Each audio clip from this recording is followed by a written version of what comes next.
Kamusta na kita guys? Ibanan nyo naman ako. Samahan nyo ako sa Ocampo, Camarines Sur. Puntahan natin yung The Palm Resort.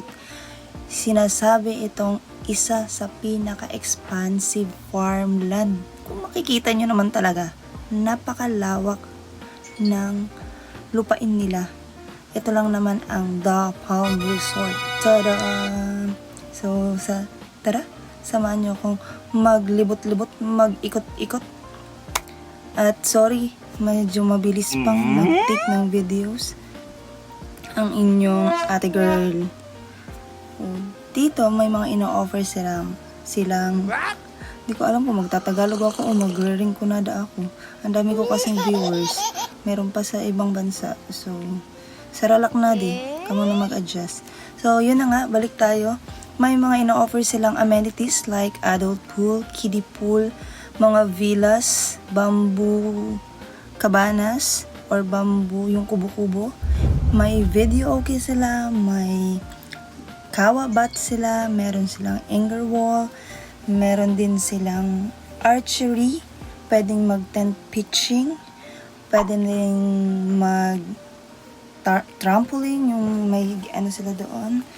So, iniikot namin yung kada corner nung resort. So, dito, ito yung pinaka-adult pool nila. And sa dulo naman, yung kiddie pool. Actually, meron din silang function room or hall na malaki to accommodate more than 100 packs ata. Malaki naman yung function hall nila doon. So, ayan. Nag-ikot na kami dyan. And meron silang convenience store and souvenir store na open naman. Everyday naman daw yun open. So, umikot ulit ako. Binalikan ko yung kung saan kami pumasok. So, ayan.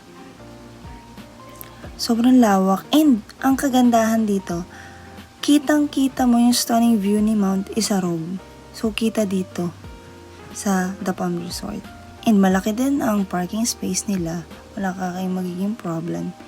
And yung kaninang na-mention ko na in-offer nila ng ATV rides, may per rate yun. May discounted naman sila. Discounted naman yung rates nila. So, yan. Ang ganda, diba? Ang ganda ng view. So, yan. Another glimpse ng isang paikot ng... Maganda din siya kasi malawak siya for team building activities. And pwede ka mag-pitch nga daw ng tent. Mura lang yung tent pitching nila. With the kubos naman, sabi doon ni ate, good for 8 packs. Pwede mong makuha yung isang bamboo cabana na 700 something like that. And may kawa bat sila. So, 3 yung kawa bat nila. Pwede ka dyan mag-aesthetic. And nakita ko naman dito yung anger wall. So, na-amaze naman ako, may pa-anger wall sila. Pwede ka mag-release dyan ng mga sama ng loob. So, actually, may couple dyan eh. Couple din nawawala sa aking paningin. Ayan. Balik tayo dun sa harap. Sinasabi ko lang naman dyan, yung mga matigas ang katawan, katulad ko, pwede na tayo magpalaga dyan. Samahan lang natin ng mga dahon ng gumamela para mabango-bango naman tayo. And tinuro ko din dyan yung malaking bato. And sinasabi ko dyan, tara, mayroon ditong aesthetic, may pa-pine trees. And yan. So, ayan na. May pahawi ng mga niyog. So, ang saya niya kasi alam niya, hindi naman siya makakabalik dyan. Nag-recon lang siya. Nagdaan lang siya dyan. So, ang inyong RPM na nakascrubs pa ng green, muntik na makalimutan yung kulay ng scrubs niya. So, puntahan naman natin dito yung mga villas. Ito sa isa sa mga villas nila na mura lang. For 10 hours, yung isa is parang meron ka ng yung like for example, yung California villas nila is 6.5, 10 hours na. Yung mga windmill na good for 4 packs, 3.2. So, 10 hours. So, napaka-aesthetic, napaka-linis. Maganda siya. And, meron dyang room na may bathtub. And, sabi ni ate, pwede naman daw mag-additional ng foam pag madami talaga. So, isa to sa mga villas. Ito yung Touch and Windmill Villas. Ang ganda ng view. Oh. Pag-gising mo, yan yung makikita mo.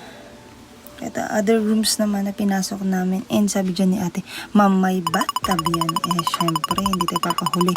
Chinek natin ang kanilang bathtub. So, tada!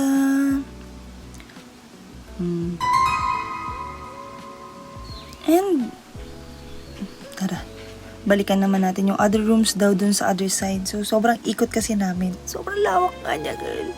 Tapos, meron pa na silang papayong. Hindi nila na-offer agad. So, yan. Ito yung isang room. So, dalawa kasi yon, si Touch and si Windmill.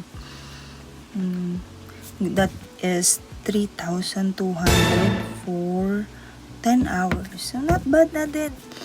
May grand piano sila dyan. And ito yung isa sa maganda. Ang ganda na ditong view. May lagusan na naman sila. Kaya yung mga hindi bumoto ng Seruma, dito ko kayo ituturo sa Lagusan papuntang Lerive Resort. Laveri. Basta ganon ang pronunciation niya. Sa Lerive. Pasok tayo at doon kayo mapupunta. Tada! Saya niyan. Di yan babalik dyan.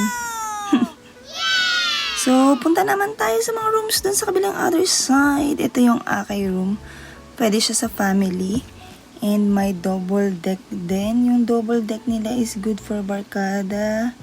Siya ay si Olivia room.